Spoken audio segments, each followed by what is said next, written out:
We continue to honor the local legend. I am joined here by Bill McGee, who first met D'Angelo back in 1988. He was just 13 years old. You were a band director and you quickly realized that this kid had some talent. So what was your first impression of D'Angelo? I was amazed. We did a concert, my band called the K Band from the high school did a concert for kids in Festival Park. And Michael performed, and he was doing the Splits, and he was doing Prince and James Brown and Michael Jackson. And I was just amazed. So I asked his mother, I said, can I include your son in on our talent show?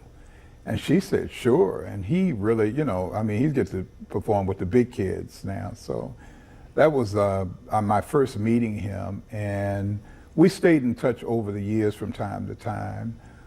He was such a fantastic young performer, even as a young child. 13, he loved Michael Jackson and Prince and James Brown. So, that's where he was. He was that type of dynamic performer. That's incredible. And, everyone who consumes his art really can tell that he's a little bit different than your typical R&B artist. What really set him apart to you? Well, his gospel background with his family, and they had a very tight family. His brother Rodney and Luther, I knew them all because they were, always involved with him. And I just send out prayers for them and Michael, his son.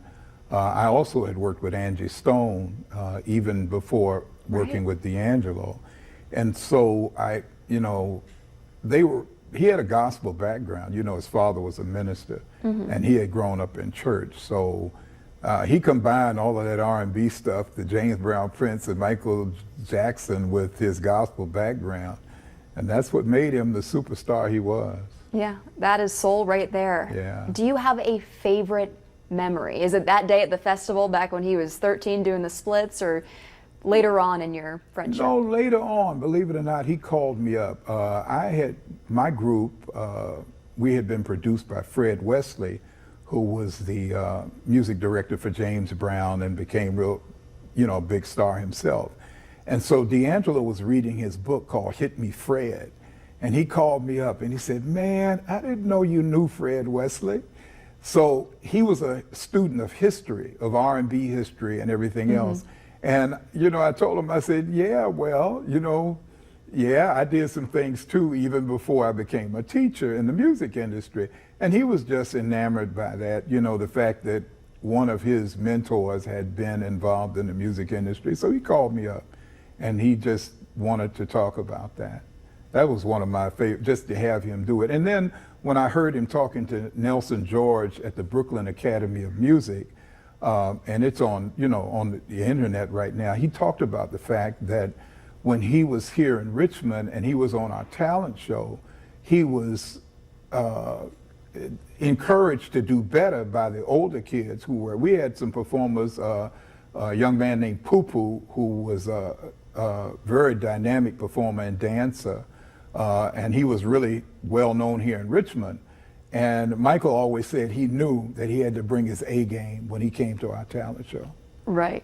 He had to step his game up. And he said that. He said that was what propelled him to be a great performer, that he had the experience. Our talent show was unique.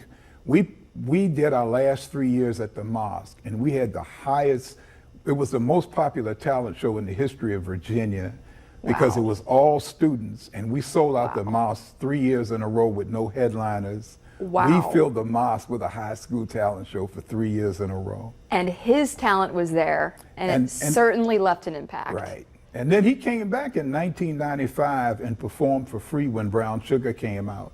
Wow. So he gave back to the community. It's not like he forgot us. I had moved on and they honored me because I had moved on. I was teaching college and not high school anymore.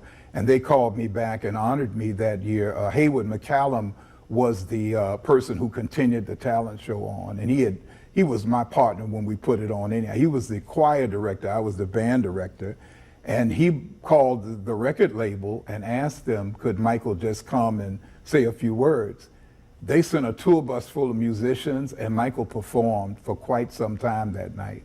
Wow, that is just incredible. Giving back to the community. Giving back. That's what it's all about. And that's what it's about. you know, as we honor his memory. Yes. I think that's what's really going to stick with people. And I appreciate you, Bill, for coming today and sharing your memories of him. I know that in the days and weeks to come, people will consume his music and art and really enjoy it. Yeah, we're going to miss him. He was a truly gifted. There would not be a Trey Songz or a Chris Brown had it not been for Michael D'Angelo Archer. Wow. Well, thank you so much, Bill. Thank you. I really appreciate you being here. God bless you too.